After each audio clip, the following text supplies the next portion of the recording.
We've got quite a few people coming in right now, so as you come in, please be sure to keep your microphones muted and keep your cameras off.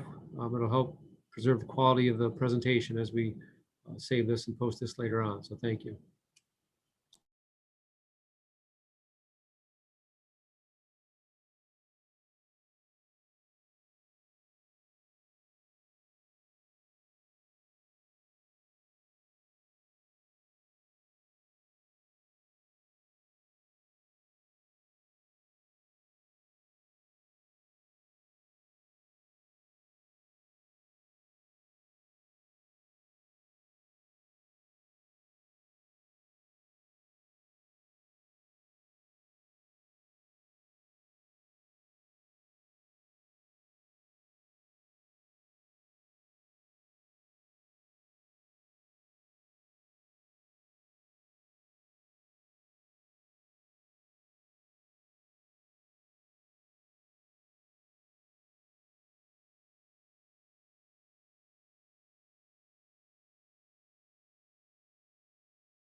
Good afternoon, everybody. We still have a few minutes. We've got quite a few people coming in. So as you come in, please be sure to maintain your microphones on mute and keep your cameras off, so we'll have a quality video to post later on. Thank you.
Okay, it's 4 o'clock. We've got quite a few folks in here already.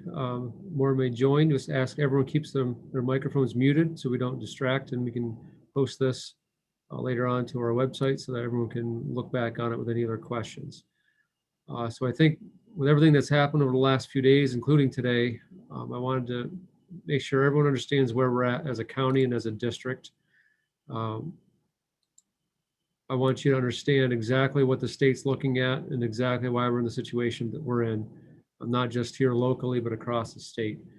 It's good to understand the data that's impacting decisions that are impacting our lives, our ability to simply go to the store, to go to work, to go to school. So the first chart here is from a month ago when we last had this community meeting. You can see it looks like there was a slight wave in the summertime. We're on our way into a third wave even. If you look out down here today, it's drastically different. The left-hand table is showing you the exponential increase in cases. These are the cases per day again across the Commonwealth. The blue line I have here shows you the cutoff of where we were a month ago. So you can see just from a month ago how fast things have increased. And it doesn't look like anything's going to be slowing down here anytime soon. The testing is the right side chart. So you have the similar line over here to show you where the testing was comparatively a month ago. You see how much more testing, there's more testing, but it's not increasing at the rate of infection across the state. That's a significant issue in Pennsylvania. That's a significant issue in our county especially.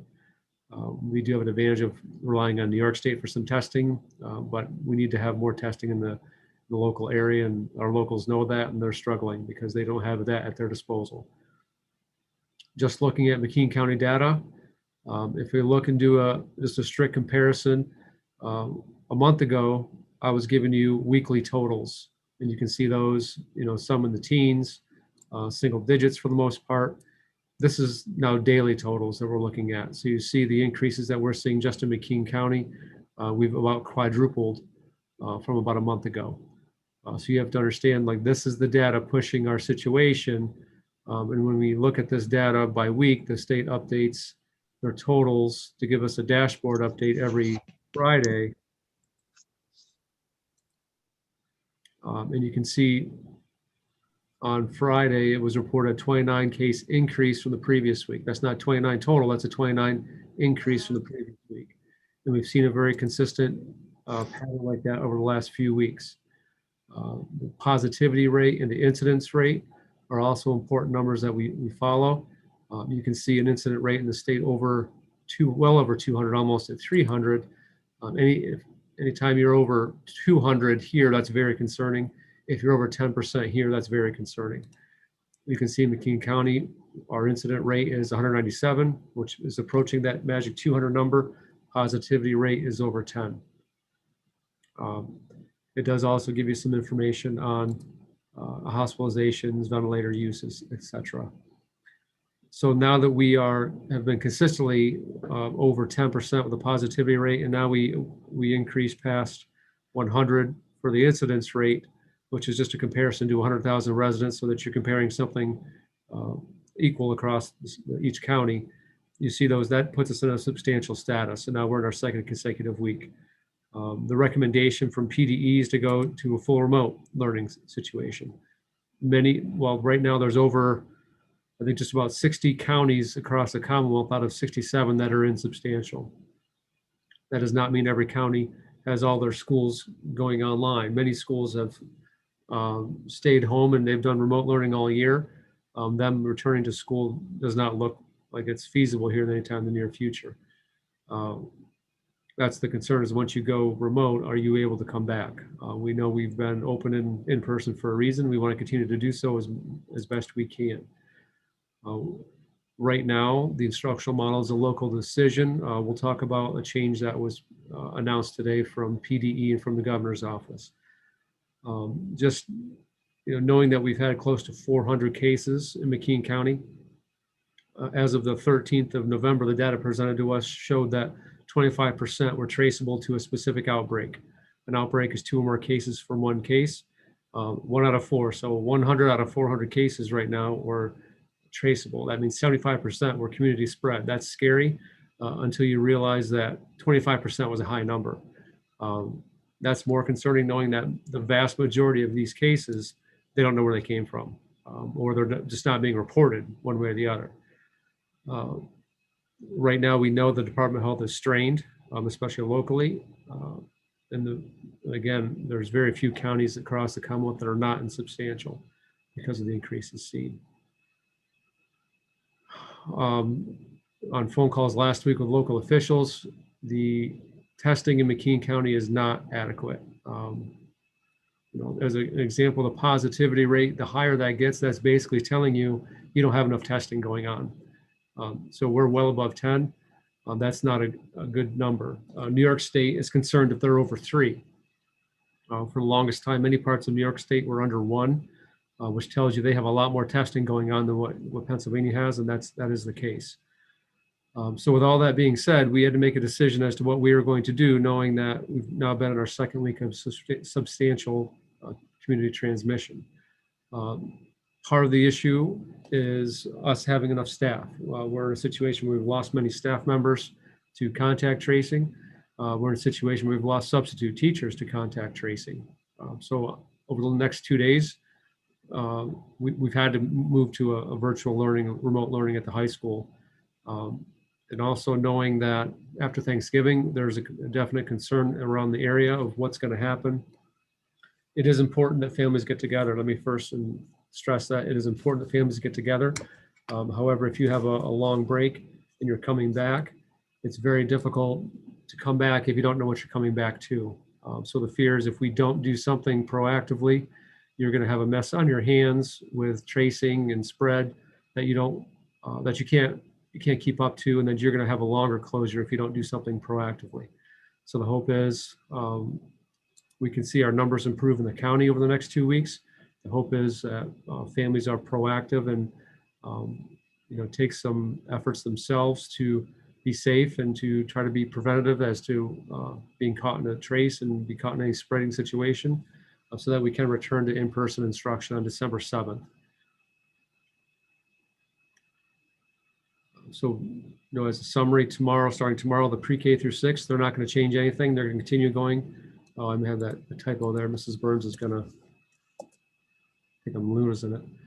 Pre-K to 6 continues at the elementary school. And we'll still have some kids at the high school, but for the vast majority of kids, high school students will be in the at-home situation. Busing will remain as normal. The kids will be picked up in the same fashion they were. The high school drop off at the end of the day will probably go a lot quicker with less kids here. So we have some new state orders. One order that I just realized was out today, and I don't know how long it's been out, was a stay-at-home advisory. I guess the way I see it, the more information we all know, the better we're all going to be equipped. So I'm not going to read this verbatim to you. I wanted to make sure you are aware. The key words here from Secretary Levine: I hereby strongly advise all Pennsylvanians to basically stay at home, only leave for the essentials. And if you do leave home, make sure you're following the mask mandate. Again, these are recommendations, strong recommendations, strongly advised not to have individuals in your homes who are not part of their household. That's bullet point 2, limit holiday celebrations. Okay. Again, holidays are important. They're important for the soul. They're important for mental health. They're important for a lot of different reasons. If we're going to do that, we just need to be careful and be mindful of what causes these issues that we see with the spread. And no matter what we feel and think about this virus and what's going to work or not work, the fact is these cases, the number of cases are going to determine what we have as options for our education, for our work, for our play, for anything we do. The number of cases will dictate exactly what's going to happen to us and what rules will be forced upon us. So this travel advisory is in effect through January 4th, 2021. The governor signed this. I believe it was developed with him and the Secretary Levine, both.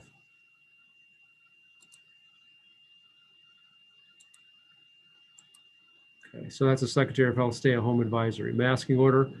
Honestly, there's not much difference for schools. There is no difference if you're over 6 feet apart, unless you're working alone and have no expectation to be around people.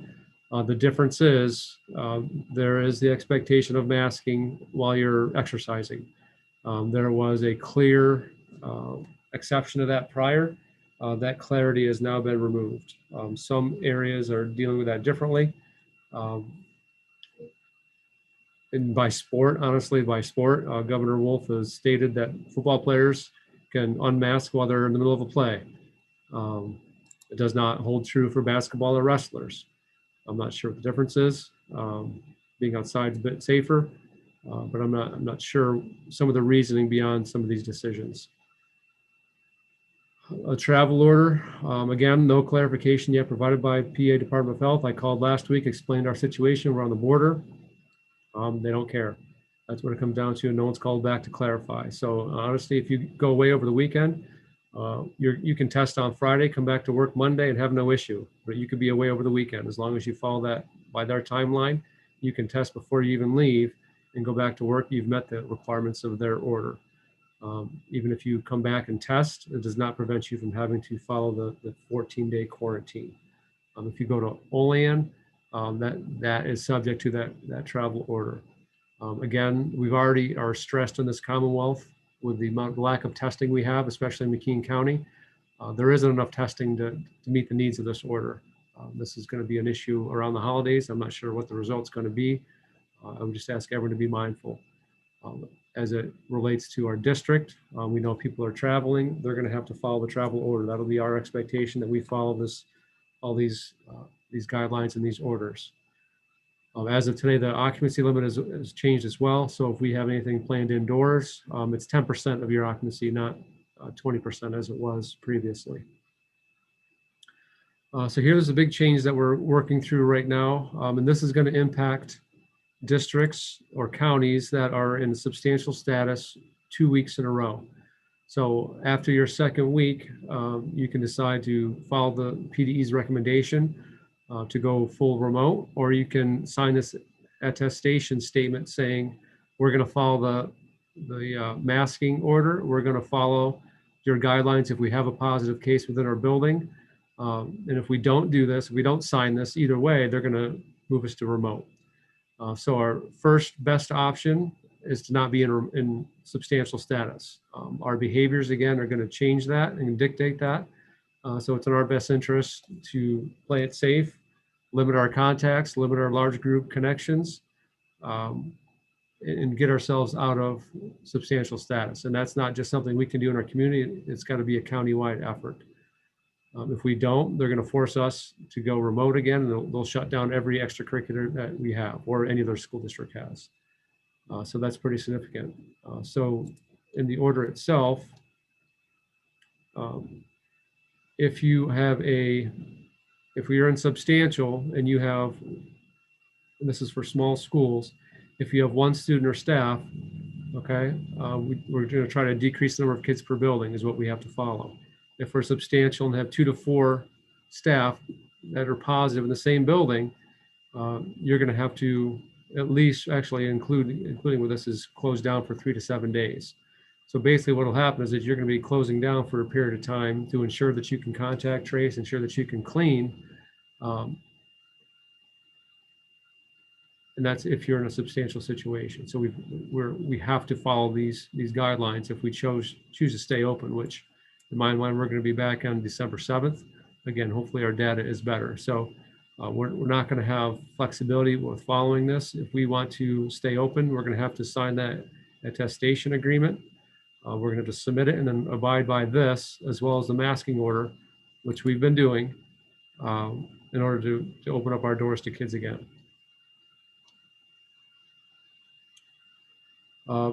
Real quick before I forget, I probably have this in the wrong spot. We will be making meals available Tuesday and Wednesday of this weekend, next week, from 11:30 to 12:30. You can use your school cafe app or go online to pre-order so that Mrs. Cry has a good idea of what number of meals to prepare for breakfast and lunch for these days. And there'll be multiple days worth on each day available to kids.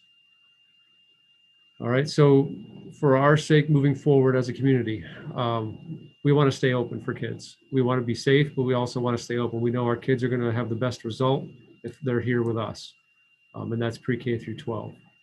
We have to remember what happens outside of school is going to happen what happens inside of school. We're not seeing a huge amount of spread in schools. It's the spread outside of the school buildings that are impacting our school buildings. Again, we don't have to like it, but if we want to save our school year, this is what we're going to have to do. We're going to have to do the best we can to abide by these efforts to maintain minimal spread, and we just need to keep ourselves safe. The more of all these three things, hygiene, masking, distancing, all that, the more we do, the better off we're going to be.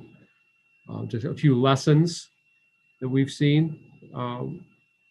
People that you've talked to that have quarantined for 14 days, or it could be 24 days, it's not fun.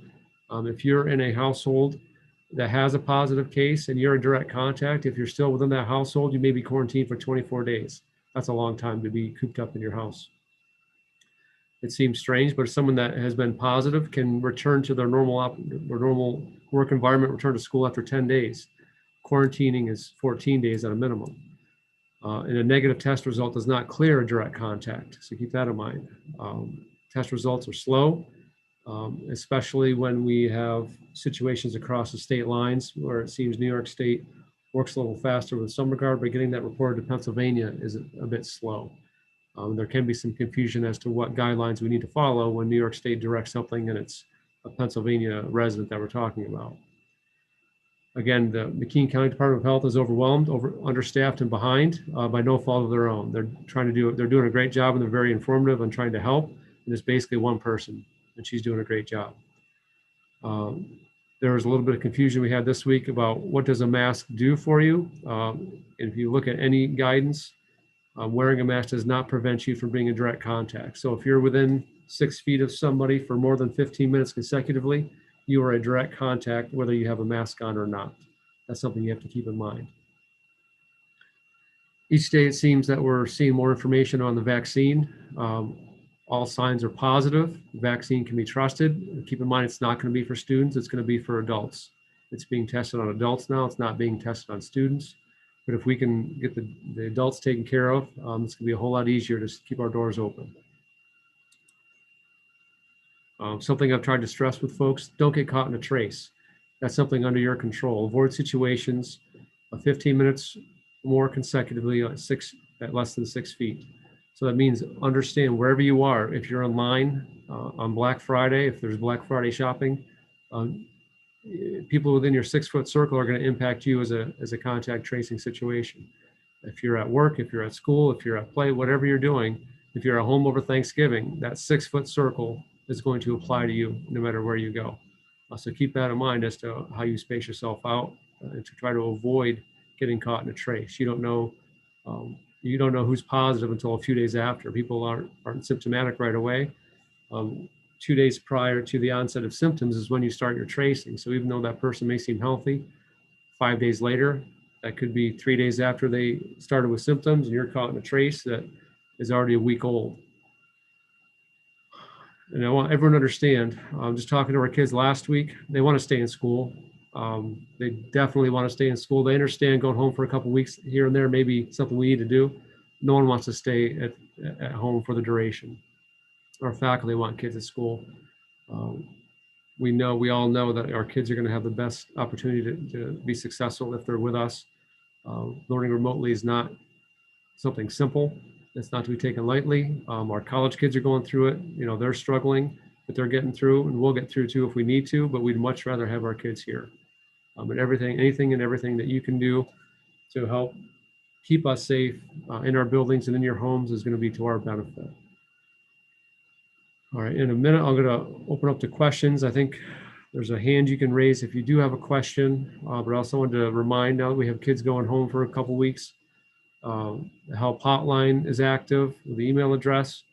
And if you're on I think the Duke Center side of the Allegheny River, Xfinity has service in your area. Xfinity has a service for $10 a month. It's called Internet Essentials that you can sign up for at a discounted rate.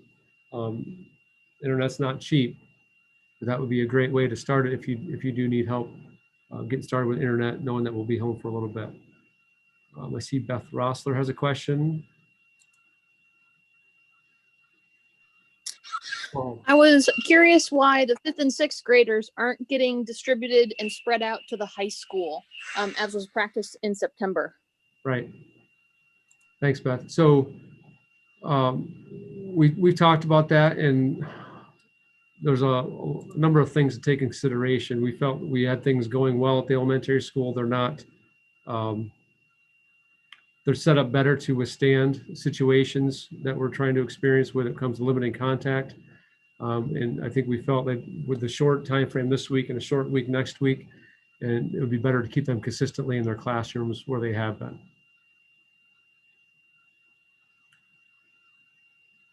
Okay, Steve Jackson.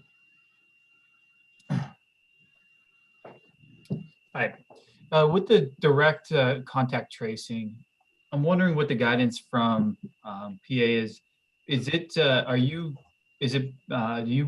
must you have a test, a negative test to come back, or are they putting you in a direct quarantine for a certain period of time? Yep, if you're determined to be a direct contact, you're quarantining for 14 days, test or no test. You may get a test. I know some workplaces are going to require testing to clear a contact of a contact, but a test of a direct contact does not clear someone from quarantining. So you'll be stuck in quarantine for 14 days, no matter if you have a test or not.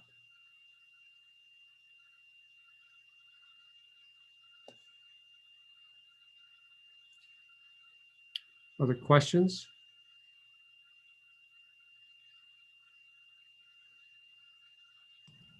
Mr. Splain, this is Mrs. Burns.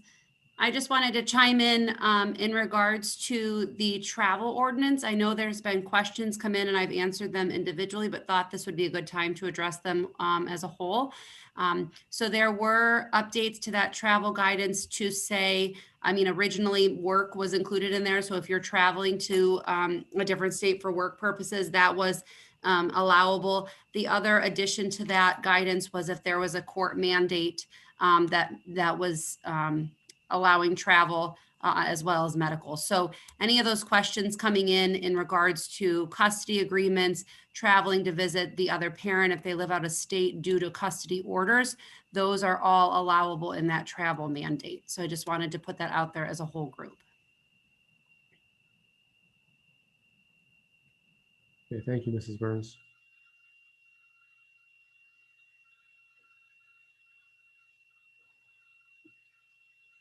Okay, if no one else, any other questions, please don't hesitate to contact and reach out if there's questions.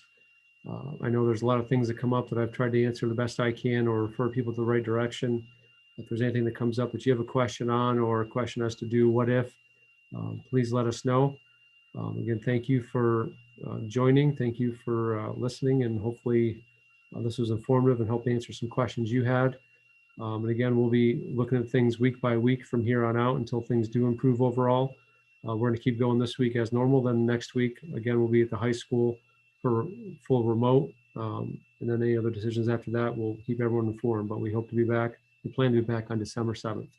Okay, have a great night. Thank you.